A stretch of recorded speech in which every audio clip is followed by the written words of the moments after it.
नमस्कार दोस्तों, welcome to study पाठशाला। आइए स्टार्ट करते हैं आज का सेशन। तो जो प्राइम टॉपिक्स हम लोग आज कवर करने वाले हैं, फोर्सेस को फ्री हैंड दे दिया गया है and what will be their course of action. किस तरीके से हमारे आर्म्ड फोर्सेस अब रिस्पॉन्ड करेंगे, इन चीज़ों को थोड़ा समझा जाएगा और साथ में कुछ टर्मिनोलॉजीज़ को यहाँ पे भी समझेंगे। देन इंडिया कनाडा रिलेशंस की बात करें तो जो कैनरी साहब हैं, he has won the election and we will look into this कि क्या उनका इम्पैक्ट रहेगा। उनकी पॉलिसी में कंटिन्यूस जो सिस्टम चल रहा था इंडिया कनाडा का वही रहेगा या फिर कुछ चेंजेस आएंगे।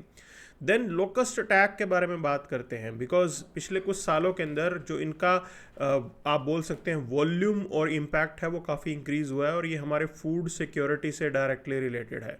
क्योंकि अगर आप इस चीज़ को कंट्रोल नहीं करते हो तो ये पूरी की पूरी आपकी फूड क्रॉप ही वाइप आउट कर सकते हैं। एंड देन वेस्ट मैनेजमेंट, तो यहाँ पे एक इंटरेस्टिंग एडिटोरियल है जो डिमांड कर रहा है कि judiciary should take some action related to the waste management. अब normally this is the task that is to be done by executive, लेकिन हम लोगों को जुडिशरी से ज़्यादा उम्मीद है, इसलिए जो है ये एडिटोरियल शायद लिखा गया है। और ट्री कवर एक्सपैंड करना क्यों ज़रूरी है, इन चीज़ों को यहाँ पे समझेंगे। Let's start this particular session and the front page news, armed forces they have the free hand, वो जैसे चाहें इस टेरर को रिस्पॉन्ड कर सकते हैं। तो अब पॉइंट इज़ दिस, किस तरीके से रिस्पॉन्ड यहाँ पे किया जाएगा। तो आपको एक चीज़ समझनी है, कुछ एक टर्मिनोलॉजीज़ हैं जिसको हमें मालूम होना चाहिए। तो हॉट परसुएट की बात करें, ये एक टैक्टिक होती है। देन सर्जिकल स्ट्राइक आपको पता होगा, ये जो है काफ़ी पॉपुलर टर्म है। और एक है प्रिसीजन टारगेटिंग। ओके, तो precision targeting, this is the terminology that we have now. Hot pursuit means जो ये टेररिस्ट हैं, क्लियर, आप इन टेररिस्ट को पहले ट्रैक करेंगे और आप उनको न्यूट्रलाइज करेंगे। जिन्होंने भी ये किया है, you will neutralize them, ठीक है। that is the point related to the hot pursuit कि भी आप aggressively ये काम करने वाले हैं और जिसके लिए हमारे forces already active है। then surgical strike means आप यहाँ पे strategic target को identify करेंगे and then that strategic target will be destroyed. आप उस टारगेट को डिस्ट्रॉय करेंगे। There is a messaging in this, clear. इसके अंदर मैसेज भी होता है कि भाई दोबारा अगर ऐसे करोगे तो फिर दोबारा हम तुम्हारे साथ यही सब करने वाले हैं। तो ये स्ट्रेटेजिक टारगेटिंग आप बोल सकते हो, ये सर्जिकल स्ट्राइक का कंपोनेंट होता है। देन प्रिसीजन टारगेटिंग, ये हमने बालाकोट के अंदर किया था। That you will hit the interiors, okay, कि आप बहुत ज़्यादा अंदर जाके इंटीरियर्स में जाके जो है ये अटैक करेंगे। That is the precision targeting. जो आपने टारगेट आइडेंटिफाई किया है उसको कंप्लीटली डिस्ट्रॉय करेंगे, क्लियर। तो जो बालाकोट स्ट्राइक था, that was the precision targeting. ये तीन ऑप्शंस जो हैं हमारे आर्म्ड फोर्सेस के पास अवेलेबल हैं। Now point is this, Modi ji ने कहा है कि भाई ये टेरर सिस्टम का जो टेररिस्ट है, इनका पूरा इंफ्रास्ट्रक्चर जो है ये ख़त्म करेंगे, ठीक। Now point is this, how that is possible, ये कितना वायबल है, ये सवाल है, समझना है। अच्छा, दूसरी चीज़, जो टेरर फाइनेंस है, that is still an issue.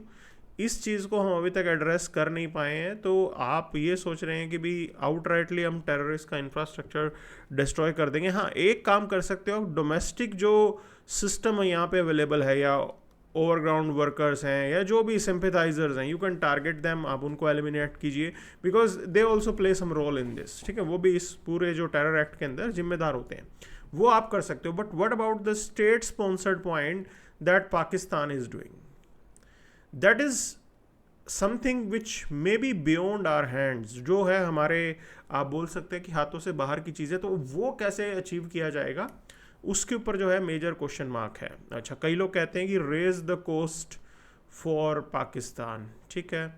Now Pakistan is that rogue state जिनको परवाह ही नहीं है, उनके जो ऑफिसर्स हैं वहाँ पे एक कॉम्प्लेक्स सिस्टम है। आप समझिए इस चीज़ को कि अगर मैं पाकिस्तान के पूरे स्ट्रक्चर की बात करूँ तो there is a government, now that government is controlled by military, ठीक है।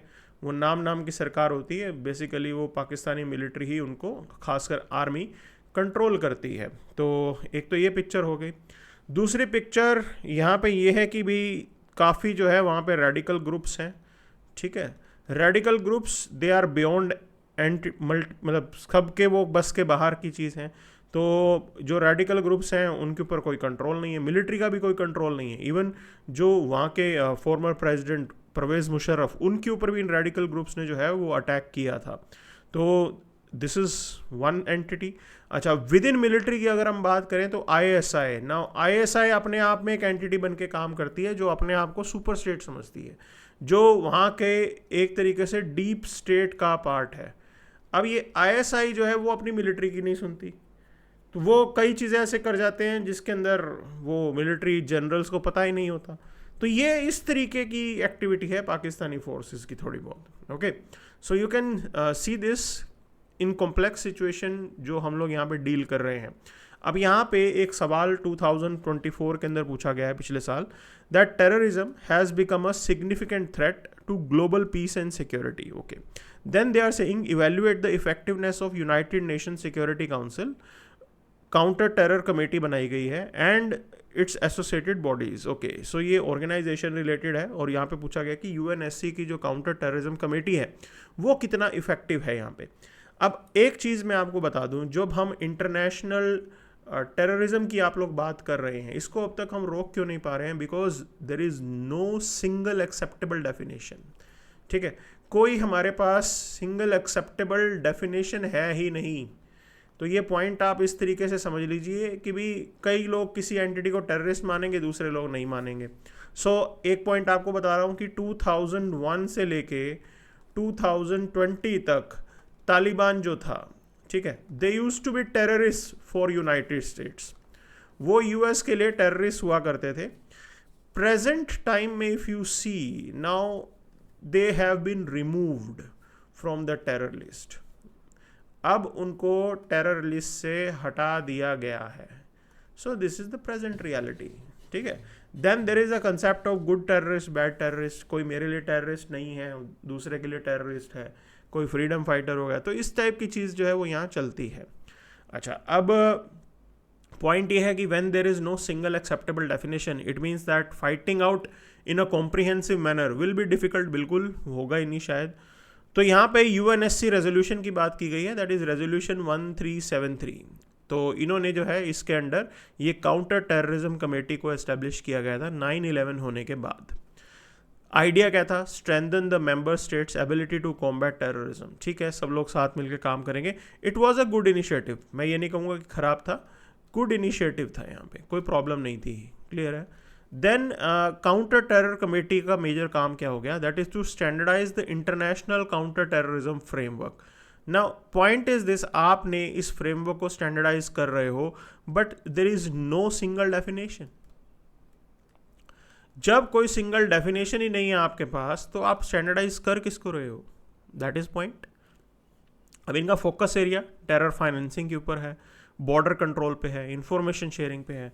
अब ये टेरर फाइनेंसिंग की जब भी हम बात करते हैं, बहुत कुछ किया जा चुका है। ठीक है, FATF ये भी बनाई हुई है हमने मनी लॉन्ड्रिंग और टेरर फाइनेंसिंग को रोकने के लिए, बट क्या वो इफेक्टिव हो रही हैं? नहीं हो रहे हैं। रियलिटी ये है।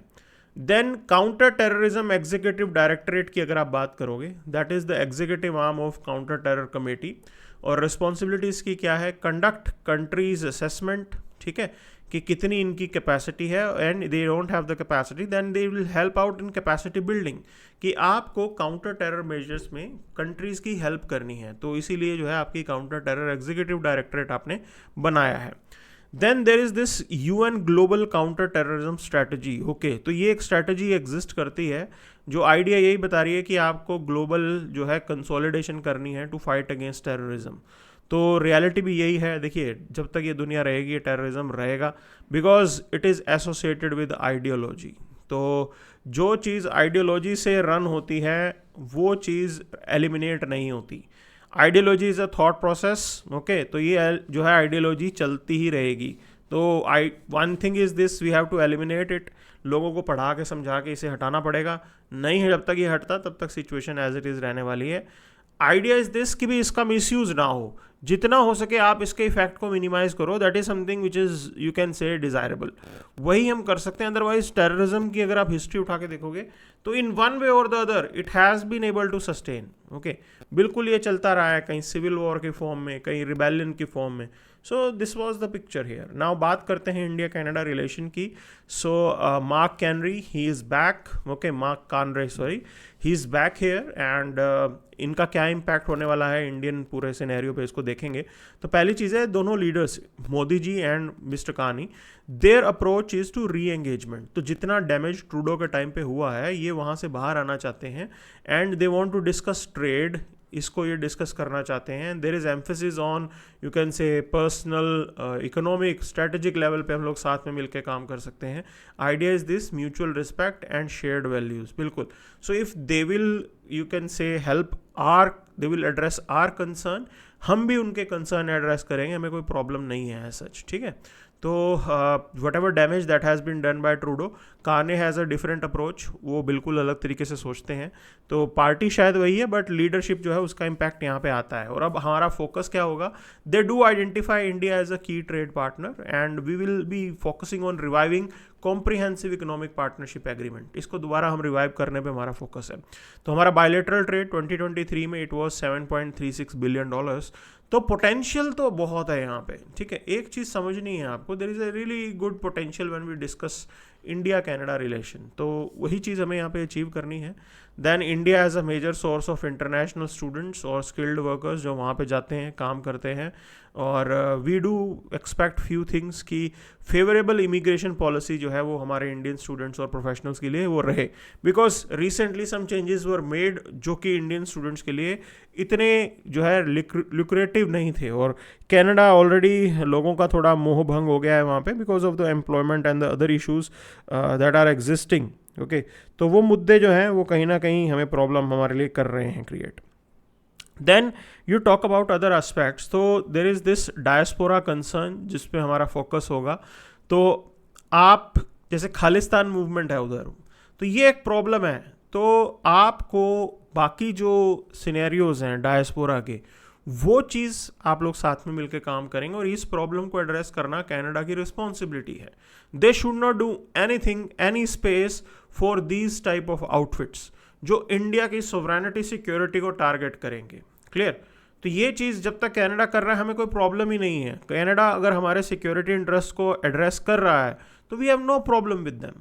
But if there is something that is being done from that soil जो इंडियन इंटरेस्ट, इंडिया की सोवरेनिटी, इंटीग्रिटी को भी एक चैलेंज करेगा, then definitely there will be some action. तो वहाँ पे उस केस के अंदर ज़रूर हमारी तरफ से जो किया जाएगा, and that is how it is done. Clear. So moving to next, आगे चलते हैं. ये टिड्डे का अटैक है, टिड्डा बोलते हैं, आप लोकस्ट बोल सकते हैं इसे. सो टिड्डी बेसिकली बोला जाता है हिंदी में, टर्मिनोलॉजी दैट इज़ यूज्ड.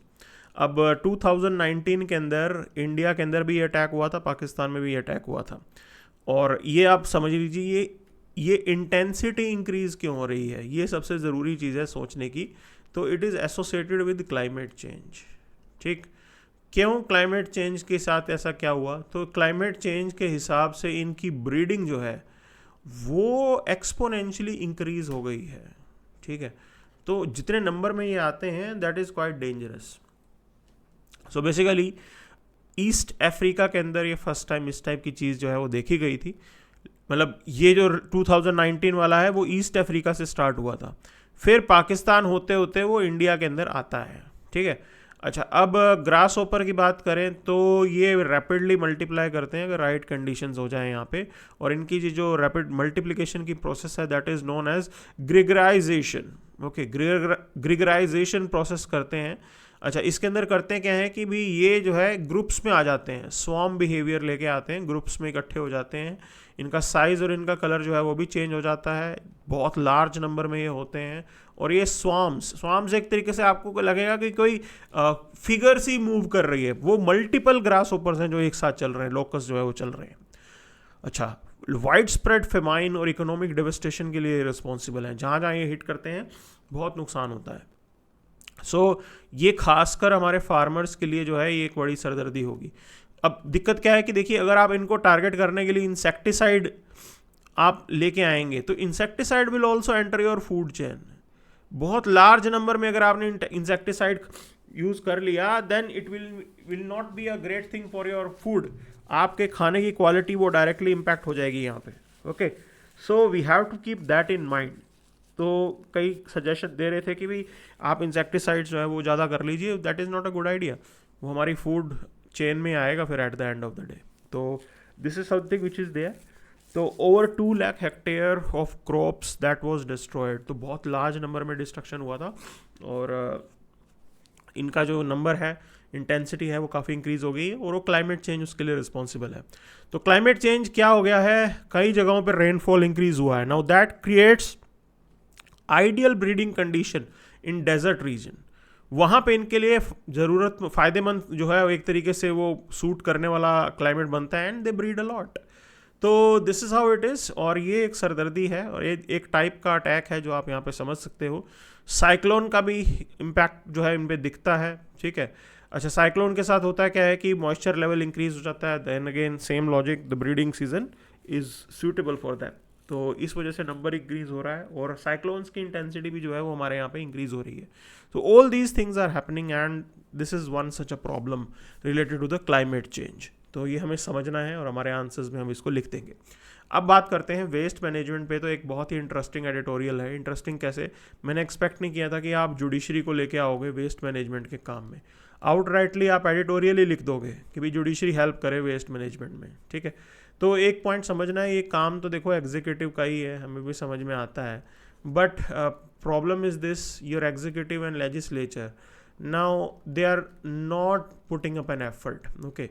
तो जब वो किसी मुद्दे को लेके, इंपॉर्टेंट इशू को लेके एफर्ट नहीं करते हैं, तो definitely only solution is judiciary. और ये दिखाता भी है कि हमें जुडिशरी के ऊपर कितना विश्वास है कि हम इस टाइप की प्रॉब्लम्स के लिए भी जुडिशरी के पास जा रहे हैं। तो idea is this, pollution rise कर रहा है, वेस्ट मैनेजमेंट इंडिया के अंदर बहुत पुअर है, and there is a need for effective waste management, because ये सारा सब कुछ हमारी हेल्थ से रिलेटेड है, ठीक है। Plastic pollutions, now India is the biggest plastic polluter, releasing 9.3 million turns annually. और हमारे यहाँ पे सिस्टम क्या है कि आउटडेटेड है पूरा वेस्ट मैनेजमेंट सिस्टम। जब आप आउटडेटेड सिस्टम पे काम करते हैं तो फिर एफिशिएंसी और इफेक्टिवनेस नहीं आती है, ये एक प्रॉब्लम है, ठीक है। तो आपका वाटर टेबल डिप्लीट कर रहा है, सॉयल हेल्थ डिटीरियोरेशन हो रहा है, बिल्कुल इस वेस्ट के अनचेक्ड सिस्टम की वजह से। क्यों? अब देखो होता क्या है कि कुछ एक इसमें केमिकल्स भी होते हैं ना, वो chemicals they will enter your soil. पहली चीज़, डायरेक्टली सॉयल डिग्रेड हो जाएगी, और वहाँ से वो रेन वाटर के थ्रू पर्कुलेट होके, बारिश तो गिरेगी, आपके ग्राउंड वाटर में भी चले जाते हैं, ठीक है। तो यू कैन ईजिली सी कि उससे आपका ग्राउंड वाटर जो पोल्यूशन है वो भी इंक्रीज हो रहा है। तो इतनी सीरियस प्रॉब्लम है ये, तो उसका डायरेक्ट इम्पैक्ट आपके हेल्थ पे पड़ेगा ही पड़ेगा, ठीक है। अब सुप्रीम कोर्ट का रोल क्या है, देखो आर्टिकल 21 की लिबरल इंटरप्रिटेशन किसने दी थी? That is Supreme Court only. तो इसकी लिबरल इंटरप्रिटेशन से lot of you can say problems have been solved by our Supreme Court. Tanneries के ऊपर सुप्रीम कोर्ट का जजमेंट आया था, ठीक है, जहाँ पे इन्होंने इंस्ट्रक्ट किया कि आप एनवायरमेंटल नॉर्म्स को कंप्लाई करेंगे, इंस्ट्रक्शंस हैं सारी की सारी। देन देयर इज़ पोल्यूटर पे प्रिंसिपल, तो ये पोल्यूटर पे प्रिंसिपल भी एक तरीके से लाने वाले जुडिशरी वाले ही थे। Later on it was added in further rules, जो सॉलिड वेस्ट मैनेजमेंट और बाकी रूल्स बनते हैं ई वेस्ट मैनेजमेंट टाइप के, उसमें ये ऐड किया गया था फंडा, बट इसको इंट्रोड्यूस करने वाली जुडिशरी ही थी। तो that was the key point here. अच्छा, जो अफेक्टेड इंडिविजुअल्स हैं उनके लिए एडिक्वेट कंपनसेशन देना ये बहुत ज़रूरी है, और साथ में इकोलॉजिकल डैमेज जो अब तक हो चुका है उसको रीस्टोर करना भी ज़रूरी है। तो these are few things that should be there, और उसी के ऊपर भी हम जुडिशरी से उम्मीद कर रहे हैं कि वो कुछ जजमेंट ऐसा दे दे, ठीक है। तो ये जो है पॉइंट है। देखो काम सारे एग्जीक्यूटिव वाले हैं जो यहाँ पे इस एडिटोरियल में लिखे हैं कि आप रिलायबल डाटा कलेक्शन लेके आओ, वेस्ट जनरेशन के बारे में पूरी जो जानकारी है वो इकट्ठी करो, पूरे सिस्टम में ट्रांसपेरेंसी लेके आओ, this and that. But we are requesting judiciary to help in these areas.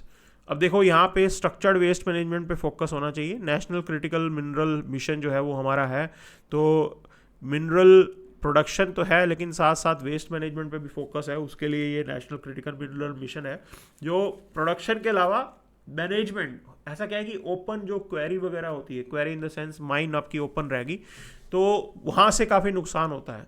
तो सिर्फ मिनरल एक्सट्रैक्शन एक काम नहीं होता, उसके बाद भी मैनेजमेंट का बहुत काम रहता है, तो वो फोकस यहाँ पे बताया गया है। देन मटेरियल रिकवरी फैसिलिटीज़, तो they want to establish connection between local governments and waste recycling systems. Okay, तो इसका बेस्ट एग्जांपल मैं बताता हूँ, पुणे है, ठीक है. तो we can learn lot of things, we have best examples of our own. Bengaluru is also good, वहाँ का भी म्यूनिसिपल कॉरपोरेशन जो है वो अच्छा है और जो सॉलिड वेस्ट मैनेजमेंट काफ़ी इफेक्टिवली कर रहा है. तो ये हमारे पास कुछ एक स्टडीज़ हैं, we should work on it, और उसके अकॉर्डिंग हम लोग बाकी जगहों पे इसे रेप्लिकेट कर सकते हैं.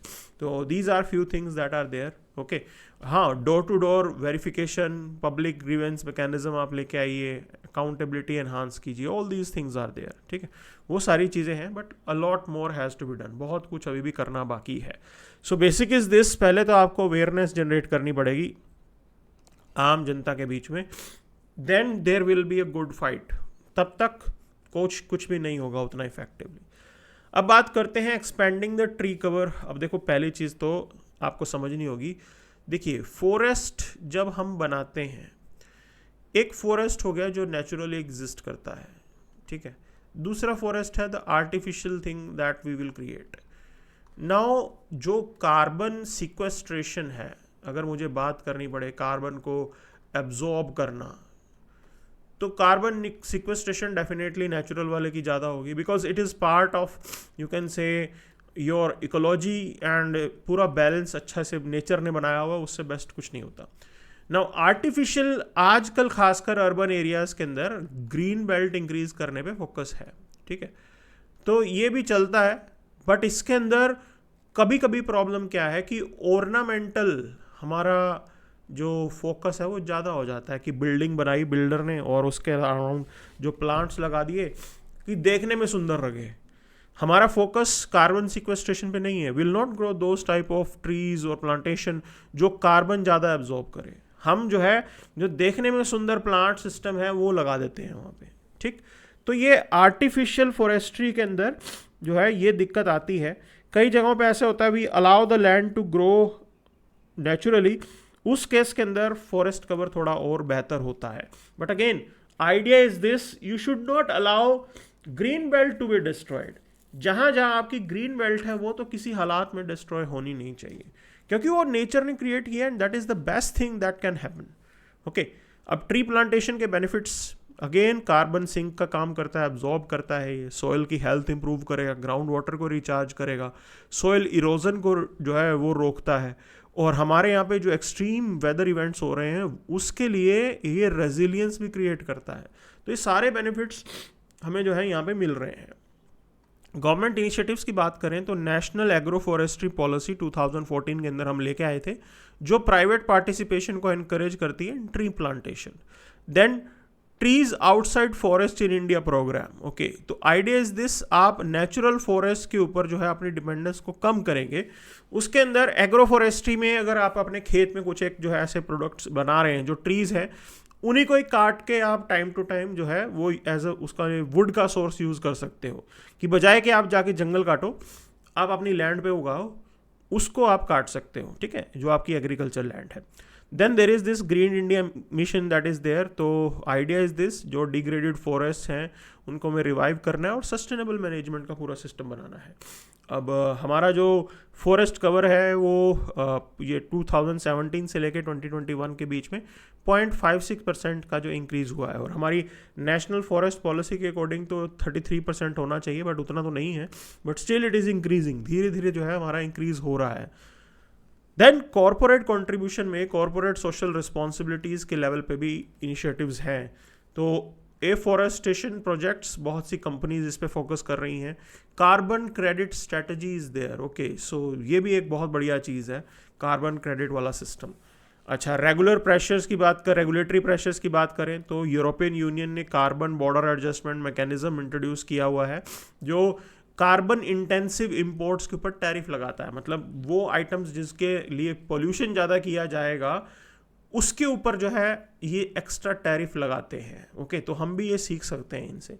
देन इकोनॉमिक और सोशल बेनिफिट्स की बात करें तो जॉब क्रिएशन पे हमारा फोकस है. एम्प्लॉयमेंट अपॉर्चुनिटीज़ बहुत हैं अगर आप इस क्लीन सिस्टम की तरफ जाते हो, नर्सरी मैनेजमेंट, फॉरेस्ट्री कंजर्वेशन, तो बहुत बढ़िया अपॉर्चुनिटी हमारे पास है यहाँ पे. एंड देन एग्रो फॉरेस्ट्री के एडवांटेजेस भी हैं, बिकॉज आप फार्मर की इनकम को 20 to 30% इंक्रीज कर सकते हो. ये भी हमें करना ही है ये. ओके, तो अगर हम चाहते हैं ना फार्मर की इनकम डाइवर्सिफाई हो, तो this can be an alternative. Then community support, तो बिल्कुल without community support nothing can be done. और यहाँ पे एनजीओज़ का बहुत इंपॉर्टेंट रोल है कि कैसे आप अलग अलग फाइनेंशियल इनिशिएटिव्स लेके आएंगे, ट्रेनिंग, मार्केट लिंकेज, वो सब हमें करना है। पॉलिसी लेवल के ऊपर कॉस्ट ऑफ कार्बन क्रेडिट्स, ये ज़रूर हमें डिफाइन करने हैं, ठीक है, ताकि आप एक बहुत बढ़िया मार्केट इसकी बना सको। तो इंडिया के अंदर अगर इसकी मार्केट बन गई ना कार्बन क्रेडिट की, तो मैं आपको बता रहा हूँ that will be a long term solution. उससे बेहतर कुछ नहीं होगा और वही मेजर सॉल्यूशन आएगा यहाँ पे। तो that is something which can be done, बिल्कुल ये हम कर सकते हैं। तो हमारा 2070 तक टारगेट है नेट ज़ीरो एमिशन, उसके अंदर फॉरेस्ट कवर को इंक्रीज़ करना can be a game changer. तो ये सब कुछ हमें करना है। अब बात करते हैं मैंगो के प्रोडक्शन में थोड़ी कमी आई है। Idea is this, heating, okay, green house effect. देन ये देखिए डाटा भी है, there is this IMD report जो कहता है कि 0.65 डिग्री सेल्सियस जो है वो टेम्परेचर हमारा इंक्रीज हो गया है, ठीक है, अगर आप कंपेयर करेंगे तो। Now as there is this warming up happening, उससे जो है हमारे यहाँ पे सभी क्रॉप्स पे इम्पैक्ट पड़ रहा है। तो पिछले 12 साल में गर्मी ज़्यादा पड़ी है, बिल्कुल, क्योंकि आइडिया इज़ दिस, यहाँ पे जो कार्बन एमिशन भी है वो भी आपका एक्सपोनेंशियल हो रहा है। तो सब कुछ इंटर रिलेटेड है, ठीक है, दैट इज़ हैपनिंग हियर। और उसका इम्पैक्ट मैंगो प्रोडक्टिविटी के ऊपर देखा तो ये एग्रीकल्चर और मैंगो प्रोडक्टिविटी को एज अ थ्रेट है। ये प्रोडक्टिविटी कैसे, there is this data which is there. तो प्रोडक्टिविटी फ्लक्चुएशन आई, देखिए कि 5.5 मिलियन टन हेक्टेयर हमारा होता था मतलब 2008-9 में, और ये 9.7 मिलियन हेक्टेयर टन हो गया है, आप metric ton, sorry not million, metric ton हो रहा है 2017-18 के अंदर। और productivity at present time it is 9.4, तो ये कम हुआ है basically. Now though we are higher than China and Thailand. देखो ये इन्फॉर्मेशन जो है ये याद रखना, स्टार डाल लो इसके ऊपर, because UPSC is asking these type of questions, ठीक है। वो कह रहा है कि हमारी प्रोडक्टिविटी जो चाइना और थाईलैंड है वहाँ से ज़्यादा है, बट स्टिल आप कंपेयर करो ना, ये तो कम हो गया ना 2017-18 से, अगर मुझे कंपेयर करना हो। वहाँ पे 9.7 था, अब 9.4 हो गया, तो it means there is some impact, बिल्कुल कुछ असर हो रहा है। अच्छा, अब प्रेजेंट टीम क्या है, ये सब इसके बावजूद है कि हमारे यहाँ पे जो मैंगो जो प्लांटेशन है वो इंक्रीज हुआ है, ठीक है। तो आपका मैंगो प्लांटेशन का एरिया इंक्रीज हो रहा है, डिस्पाइट दैट आपके यहाँ पे जो क्रॉप प्रोडक्शन है वो कम हो रहा है। तो ये है खतरनाक चीज़ यहाँ पे, ठीक है। अच्छा, अब आप देखेंगे production estimate 224 lakh ton, up from 208 lakh ton previous year. ये एस्टिमेटेड है, हमें देखना होगा क्या रहता है फाइनली। अच्छा, इफेक्ट ऑफ हीट वेव और मैंगो ट्रीज, बिल्कुल ही असर पड़ता है। फ्रूट जो है वो कच्चा ही गिर जाता है, अर्ली मैच्योरिटी होती है, स्कन स्काल्डिंग हो जाती है, अनइवन राइपनिंग होती है, ठीक है, बहुत से डिसऑर्डर्स आते हैं जैसे स्पॉन्जी टिश्यू इन अल्फोंसो। तो ये सब प्रॉब्लम्स आ रही हैं और ये सब आपको नोट डाउन भी करनी है, क्लियर, कि क्लाइमेट चेंज की वजह से आम पे ये इम्पैक्ट पड़ा। अच्छा, वेदर रिक्वायरमेंट क्या है कि बर्डिंग की स्टेट इंपॉर्टेंट है, पॉलिनेशन इंपॉर्टेंट है, फ्रूट सेटलिंग इफेक्ट जो है वो ठीक है। अब इन सब चीज़ों में क्या आ गया, फ्लक्चुएशन आ गई because of the weather fluctuation. जैसे जैसे वेदर में चेंजेस आ रहे हैं वैसे वैसे इनमें भी ये चेंजेस आ रहे हैं। So this is the problem that is highlighted. और जेनेटिक डाइवर्सिटी की बात करें तो adaptability is there, physiological mechanisms हमें यहाँ पे लेके आने होंगे। Mangoes adapt to diverse environments due to the genetic diversity that is there. बहुत अलग अलग टाइप के मैंगोज हैं जो अवेलेबल हैं अक्रॉस इंडिया, आपको मिल ही जाएंगे अलग अलग टाइप के, ठीक है। तो this is how it is. तो ये खासियत होती है मैंगो की, डिस्पाइट द अडेप्टेबिलिटी जो है यहाँ पे प्रोडक्शन कम हो रहा है, तो इसीलिए तो ये ज़्यादा खतरनाक चीज़ है हमारे लिए। So this was about your mango thing and these are the topics that are to be covered for today. एक बार देख लेते हैं कुछ रह तो नहीं गया। देन सिक्योरिटी, देखिए यहाँ पे पेगासस इशू के ऊपर जो है ये मामला अब डिस्कस हो रहा है सुप्रीम कोर्ट में। Pegasus was a software tool जो हमारी इंटेलिजेंस एजेंसीज यूज़ कर रही थी।